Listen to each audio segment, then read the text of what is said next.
The Maharashtra ATS has registered a case against 4 people today. According to reports, one person is said to be from Delhi and 3 others are from Maharashtra. According to information received from the police, a rigging in NEET exam may also be directly linked to the Latur district of Maharashtra. So far, an FIR has been registered against 4 people in this case, which includes names of Sanjay Tukaram Jadhav, Umar Khan Pathan, Mahashanji Kongalbar and Gangadhar. These arrests come after the Bihar police arrested 6 people from Deoghar district of Jharkhand in connection with alleged irregularities in the NEET undergrad examination 2024. Deoghar police has stated that Nalanda residents Paramjit Singh, Baldev Kumar, Prashant Kumar, Ajit Kumar, Rajiv Kumar and Panku Kumar had been arrested from a house near AIIMS Deoghar. Well, the question that arises is, are these the only locations where the nexus is operating, or is it a larger gang at work here? Akshit Gupta is joining us live for more details on this story. Akshit, Maharashtra angle also now emerging to the NEET controversy. What's the latest you can share with us from Maharashtra, Akshit? Well, yes, Uday, Bihar might not be the only state which is now being questioned over the irregularities in the NEET examination, perhaps because, as you very correctly pointed out, that from Maharashtra also now there are reports of suspected irregularities because Sanjay Jadhav and Umar Khan Pathan have also been, picked up by the ATS.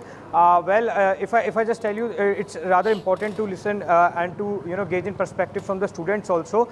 So I have with some students of the JNU and will try to gauge in their perspective also.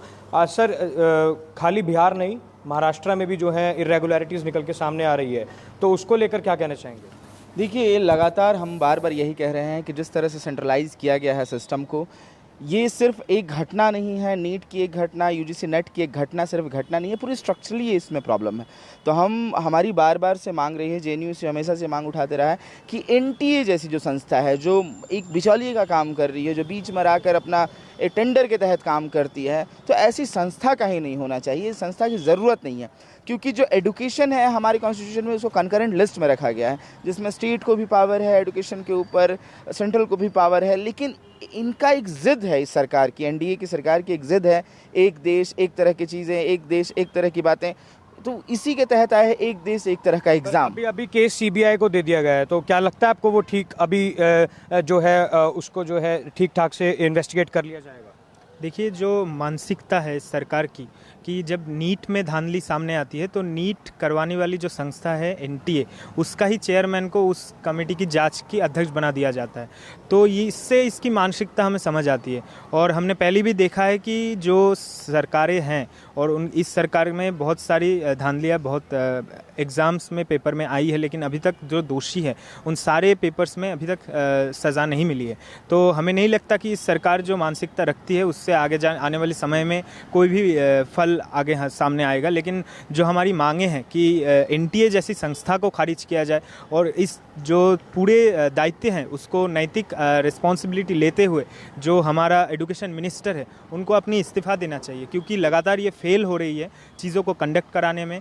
छात्र को जो भविष्य है उसको बार बार दाव पे लगा रही है। 38 लाख स्टूडेंट्स अभी 34 लाख नीट दिया है, उसके बाद नेट एग्ज़ाम दिया है, उसके बाद नीट पीजी को पोस्टपोन किया जाता है। तो इस चीज़ को लेकर there are many exams. So of course there Uday, you heard out perhaps they are expressing their anguish over the cancellation and the postpone of some examinations, but meanwhile we also know that Education Minister Dharmendra Pradhan has also taken moral responsibility for the loss of faith among the youth and the students, but it will be, the time will only tell as to how this investigation pans out, because it has been handed over to CBI also now, which is looking into this matter. Absolutely, the CBI has taken over the investigation. The NTA DG has also now been sacked. He's been removed. Akshit, are the students there satisfied? Since you are at a university, I think you are at JNU if I'm not mistaken, you can perhaps speak to some more students there on whether they are satisfied by this or they expect more or they want more, Akshit. Also, there is a new paper leaks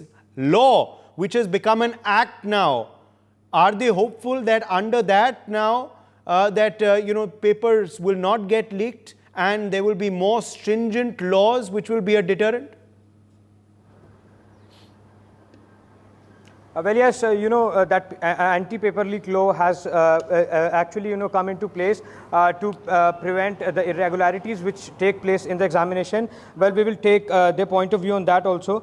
Sir, एक anti-paper leak law भी आया है, तो उसको लेकर आप क्या सोचते हैं? क्या वो एक्चुअली में प्रिवेंट कर पाएगा ऐसी irregularities को? देखिए, कोई भी कदम जिस तरह से उठाया जा रहा है, एक तो पहले तो जिम्मेदारी लेना, क्योंकि जो लीक हुआ है उसकी जिम्मेदारी कौन ले रहा है, सवाल इस पे भी होना चाहिए। आप कोई घटना घट जा रही है, उसके बाद 1 करोड़ का जुर्माना लगाएंगे और उसको रोकने की जिम्मेदारी किसकी होगी, वो कैसे रुकेगा, ये सबसे पहली मांग है। और हम यही कह रहे हैं कि सेंट्रलाइज करने से चीज़ों में और गड़बड़ियाँ होंगी, सेंट्रलाइज करने से कंडक्ट करवाने में एग्ज़ाम बहुत ही परेशानी हो रही है।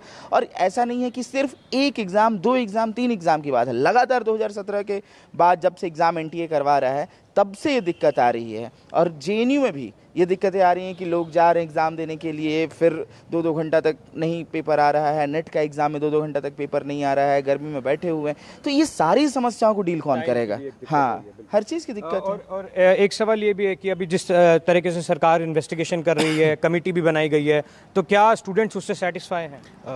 मुझे नहीं लगता कि सेटिस्फाइड हैं। मुझे लगता है कि सुप्रीम कोर्ट को अपने निगरानी में लेकर जांच करवानी चाहिए, क्योंकि सीबीआई का जो एक विचारधारा के पीछे काम करने वाली हम पिछले बहुत सारे दिनों से देख रहे हैं, तो मुझे लगता है सुप्रीम कोर्ट को अपने अंदर लेके सारे इश्यूज़ को काम करना, जांच करानी चाहिए। और जो हमारे शिक्षा मंत्री हैं, तो एक बार नीट के एग्ज़ाम को लेके बोलते हैं कि कोई पेपर लीक नहीं हुआ, कोई धांधली नहीं हुई। इसके बाद बिहार में जब हम देख रहे हैं कि सारे खुलासे हो रहे हैं, उसके बाद उनकी नैतिक जिम्मेदारी लेते हुए उनको इस्तीफ़ा देना चाहिए। और हमारी जो डिमांड है कि एनटीए तो फेल हो चुका है पूरी तरीके से, और जो जेएनयू का एग्ज़ाम होता था, जेएनयू ईई के थ्रू जेएनयू खुद अपना एग्ज़ाम लेता था, जिसका बजट 2 करोड़ आता था, 2019 में जब एग्ज़ाम करा रहा है, तो उसी एग्ज़ाम को कराने के लिए एनटीए को 11 करोड़ रुपया देता है।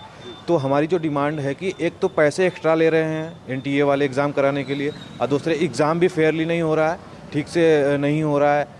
तो हमारी जो डिमांड है वाइस चांसलर से कि जो ईई के थ्रू एग्ज़ाम हो, वो सारे एग्ज़ाम हो, सिर्फ पीएचडी के नहीं, वो यूजी पीजी की भी, एमफिल तो बंद ही कर दिया है। और Yes. So Uday, there you heard, the question remains around the centralization of the examination because NTA has been, of course, grappling with the allegations of irregularities, and many here say that NTA should actually be scrapped because which we have also heard by many students. Of course, we have seen rallies and protests in the national capital over this issue. But also, the question remains how these exams can be conducted in a free and fair manner, because at the end, it's the question of the future of the lakhs of students which is at stake. Absolutely. Let me quickly bring in Ritesh as well, who's joining us from Patna, Bihar. Ritesh, students there in JNU, of course, very concerned. But if we talk about the investigation in Bihar, what's the latest you can share with us? The ambit of the investigation, of course, spreading far and wide. We were speaking about a new angle from Maharashtra, but in Bihar, what's the latest that has emerged today, Ritesh?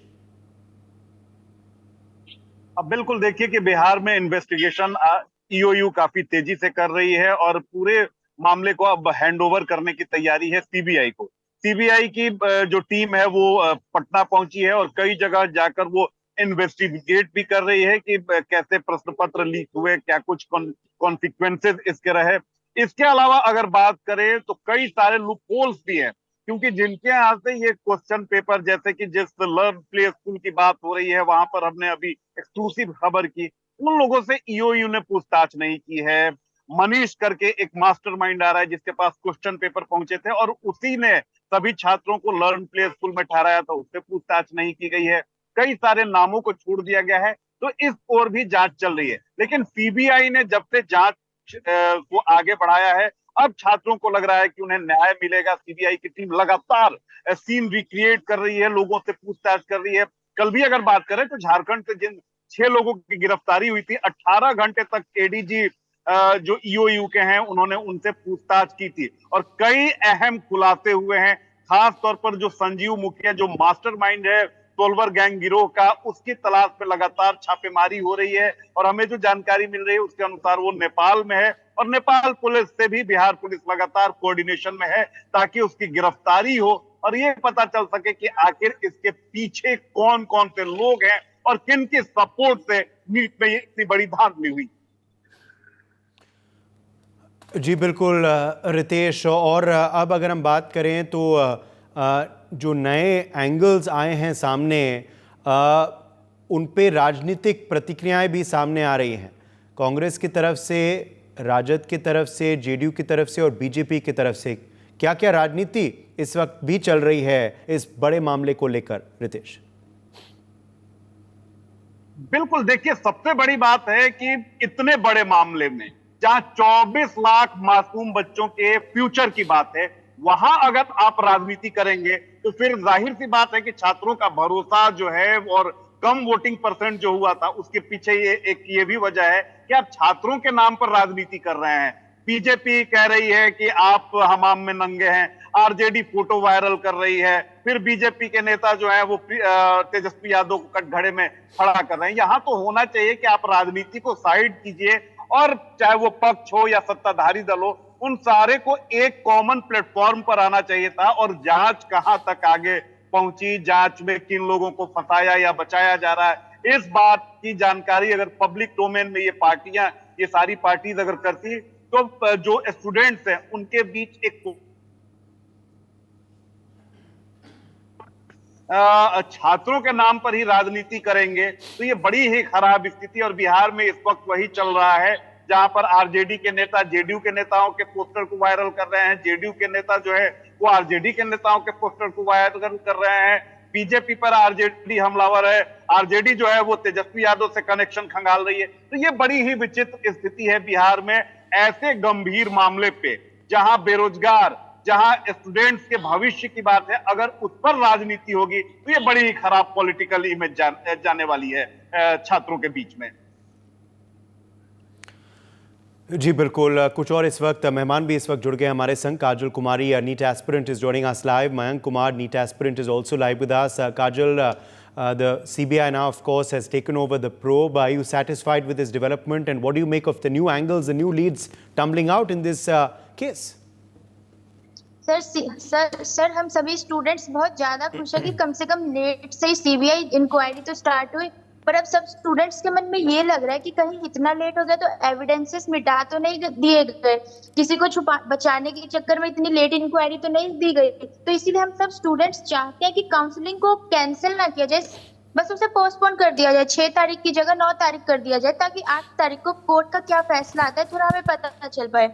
Mayank, are you satisfied with the CBI investigation, and also what do you make of the ambit of the probe spreading so far and wide now? Arrests also happening in Maharashtra. Hello, am I audible? Yes.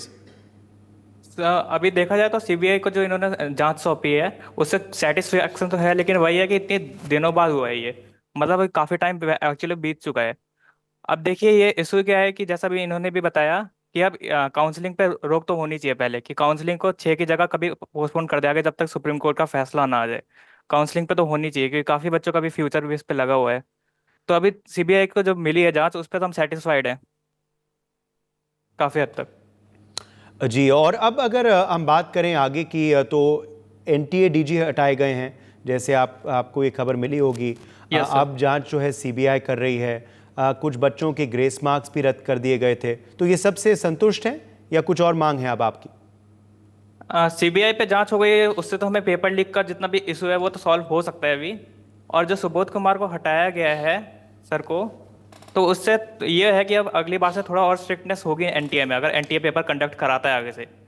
वो तो अभी still doubt है कि NTA आगे से करवाएगा कि नहीं करवाएगा, लेकिन जो सुबोध कुमार सर को अभी हटाया गया है उससे है कि थोड़ी स्ट्रिक्टनेस तो बढ़ेगी जितने भी एनटीए में प्रोसेस होते हैं, ये है। और अभी जो ग्रेस मार्क्स का इशू है वो तो कि मतलब अभी 1500 स्टूडेंट्स को हुआ है कल, लेकिन ऐसा सुनने में आ रहा है कि पेपर का डिफिकल्टी लेवल स्लाइटली ईजी था जितना हमारे पेपर में था, एक्चुअल पेपर में जो 5 मई को हुआ था। तो उसमें भी हमें काफ़ी स्टूडेंट्स और काफ़ी टीचर्स को डाउट लग रहा है कि ऐसा हो सकता है इंटेंशनली पेपर थोड़ा ईजी बनाया गया हो ताकि उनको दोबारा हेल्प मिल सके। But I am not too sure about it, क्योंकि अभी तक मैंने पेपर देखा नहीं है। अभी मैंने बस टीचर्स की बातें सुनी है, जो ऑनलाइन टीचर इतने फेमस टीचर्स हैं या फिर और भी गाइड हैं, मेरा डॉक्टर्स, ये सब उनकी मैंने बात सुनी है। और ग्रेस मार्क्स का एक्चुअली में हमें पता तो नहीं चला है, लेकिन अब वो तो ख़त्म हो चुका है कि 1500 थे कि 15,000 स्टूडेंट्स थे। लेकिन चलो 1500 का तो हो गया है रीनीट, उसकी थोड़ी सेटिस्फैक्शन है। तो अभी बस बेसिकली फोकस यही है कि किसी तरह जो पेपर लीक हुआ है वो सॉल्व हो जाए, बस ये है अभी। जी बिल्कुल। और मयंक, अगर हम बात करें तो क्या आप अभी भी रीनीट चाहेंगे या फिर नहीं? रीनीट होना चाहिए या नहीं होना चाहिए, इन दोनों में किसी ना किसी का नुकसान है। जैसे कि अगर रीनीट अगर होता है तो जो बच्चे मेहनत से गए हैं 670 के ऊपर, 680 690 या 700 भी जो बच्चे गए हैं, उनके साथ बहुत बड़ी नाइंसाफी हो जाएगी, क्योंकि उन्होंने इतने साल इतनी बार मेहनत की थी, इतने मतलब इतने अटेम्प्ट्स भी दिए थे काफी बच्चों ने, और तब जाके वो यहाँ पर पहुंचे थे। जैसे मेरा खुद का केस है, मैं 670 पे हूँ अभी। अगर रीनीट होता है तो फिर मेरे साथ नाइंसाफी होगी, क्योंकि मैंने पिछले 45 डेज में कोई पढ़ाई नहीं की है जब से नीट हुआ था। लेकिन अगर रीनीट नहीं होगा तो जो बच्चे हैं जो 650 के अराउंड है, 650 640, उनके साथ नाइंसाफी होगी। तो अभी एक्चुअली में कुछ ऐसा है नहीं अभी मेरे पास, या फिर एनटीए के पास भी मेरे को लग नहीं रहा उनके पास होगा, जो दोनों तरफ के जस्टिस दिला पाए। किसी ना किसी एक का नुकसान हो गई। जो एनटीए ने गड़बड़ की है वो काइंड ऑफ इररिपेयरेबल है। क्या है sorry sir, what's the solution? Solution अभी मेरे को जो दिख रहा है कि अब री इवैल्यूएशन होना चाहिए, और अगर वो उससे उतना सेटिस्फैक्शन नहीं मिलता तो रीनीट करवाना चाहिए कंसीडर। लेकिन मैं चाहता नहीं हूँ, क्योंकि रीनीट फिर मेरा नुकसान होगा ना, क्योंकि और मेरा और जितने भी 700 ऑप्शनल होना चाहिए, ऑप्शनल होना चाहिए। अगर लोग करवाना चाहें तो ले सकते हैं दोबारा एग्जाम, अगर नहीं लेना चाहें तो वो ऑप्शन भी होना चाहिए। यस सर, लेकिन क्योंकि नहीं, अगर रीनीट हो गया तो उन बच्चों का क्या जो जेन्युइनली मेहनत करके 700 पे गए हैं। अब ऐसा तो है नहीं कि वो दोबारा 700 पे जा सकते हैं, स्पेशली क्योंकि उन्होंने 40 दिन तक पढ़ाई नहीं की। अभी 5 मई से काफी टाइम हो चुका है उनको पढ़े हुए, तो वो आधी चीजें तो भूल चुके होंगे। काजल कुमारी, मैं आपका रुख करना चाहता हूँ। काजल, आप बताइए सोल्यूशन आपके नजरिए में क्या है? सर सबसे पहले तो एक क्वेश्चन और एनटीए के ऊपर उठता है, क्योंकि उन्होंने प्रेस रिलीज में सिर्फ 4 स्टेट्स बोले थे, पंजाब, हरियाणा, दिल्ली और छत्तीसगढ़। पर जब कल रीनीट हुआ तो उसमें मेघालय भी ऐड हो गया। तो इससे अब गड़बड़ लग रहा है कि जब 1563 स्टूडेंट्स का डेटा एनटीए बता रही है कि हमने इन्हीं को ग्रेस मार्क्स दिए 4 स्टेट्स में, तो कल 5th स्टेट कैसे ऐड हो गया जब रीनीट हो रहा था? और यहाँ पे जो बात है, जिन बच्चों ने सच में मेहनत करके हाई स्कोर लिया है उनको डरना नहीं चाहिए, क्योंकि ना उन्होंने पढ़ाई की है, ना जिनके कम मार्क्स आए उन्होंने पढ़ाई की है। तो अगर मान लेते हैं रीनीट फॉर ऑल होगा तो पेपर मान लेते हैं टफ आएगा। अगर स्कोर 650 मान लेते हैं हाईएस्ट है, तो जिसके ज्यादा नंबर आए तो वो दोबारा रिवाइज करेगा तो वो कोप अप कर सकता है, वो मैनेज कर सकता है। पर जिसके कम आए वो उसके तब भी उतने ज्यादा हाईएस्ट तो नहीं आएंगे, पर भले ही उसके 700 से नंबर 650 आ गए पर उसको रैंक तो अच्छी मिलेगी। तो उसे ये सोचना चाहिए, पॉजिटिव साइड भी देखना चाहिए कि उसको अच्छा कॉलेज मिलेगा जो वो डिजर्व करता है। क्योंकि ऐसे में अभी रीएवैल्यूएशन अच्छा ऑप्शन नहीं लग रहा है, क्योंकि इसमें एनटीए डाटा छुपा रही है कि 1563 स्टूडेंट्स है, डाटा इससे बड़ा है। For more such videos, subscribe to the NewsX YouTube channel, hit the bell icon.